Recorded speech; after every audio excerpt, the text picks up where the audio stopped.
Defining versus non-defining relative clauses. What's the difference between defining and non-defining sentences? Great question. This is a very important concept, and today I'll explain it in a simple, exam-friendly, classroom-ready way.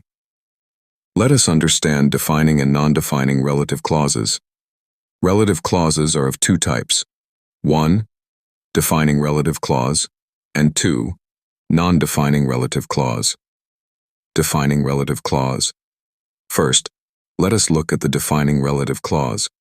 A defining relative clause gives essential information. Without this information, the sentence meaning is not clear. So remember, no commas are used. Defining example. Look at this example. The girl who is wearing a blue dress is my sister. Here, there are many girls.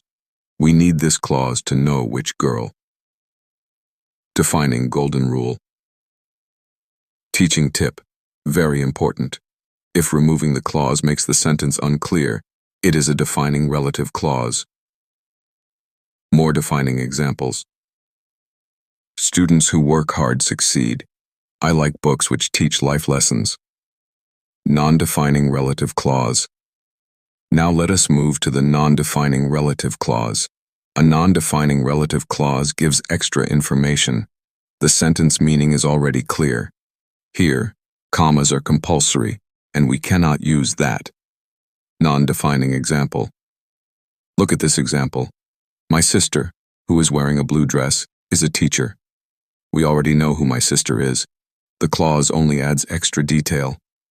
Non-defining golden rule. Teaching tip. Remember this. If removing the clause still makes sense, it is a non-defining relative clause. More non-defining examples. Ramesh, who lives next door, is a doctor. This phone, which I bought yesterday, is expensive. Key differences. Now listen carefully. This part is very important for exams. Defining clauses give necessary information. Non-defining clauses give extra information. Defining clauses use no commas. Non-defining clauses must use commas. Without a defining clause, the meaning is unclear. Without a non-defining clause. Now let us look at some common student mistakes. This is the best way to understand defining and non-defining clauses. Defining. Mistake explanation. First, look at the defining relative clause. Wrong sentence. The boy who is wearing a cap is my friend. This sentence is wrong if there are many boys. Why? Because commas are used. Defining. Correct sentence. The correct sentence is, the boy who is wearing a cap is my friend. Here, there are many boys, and we need the clause to identify which boy. So this is a defining relative clause, and no commas are used. Non-defining. Mistake explanation. Now look at the non-defining relative clause. Wrong sentence. Mr. Ravi, who teaches English, is strict. This sentence is wrong because commas are not used. Non-defining. Correct sentence. The correct sentence is Mr. Ravi, who teaches English, is strict. Here we already know Mr. Ravi. The clause only adds extra information. So this is a non-defining relative clause, and commas are compulsory. Always remember this rule. If the information is needed to identify the noun, it is defining.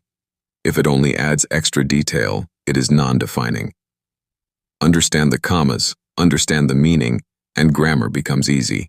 Identify whether the following sentences are defining or non-defining relative clauses. A. Defining relative clauses. Information is necessary, no commas. The student who answered the question did well. I need the book that is on the top shelf. She has a friend who lives in London. The car that is parked outside is mine. Is there a cafe which has free Wi-Fi? B. Non-defining relative clauses. Information is extra, commas are compulsory. My grandfather, who is retired, loves gardening. Their house, which is near the park, is very old. This restaurant where we had dinner is fantastic. My laptop, which I bought last year, is fast. Sarah, who is my best friend, won the prize.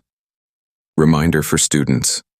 If the information is needed to identify the noun, it is defining.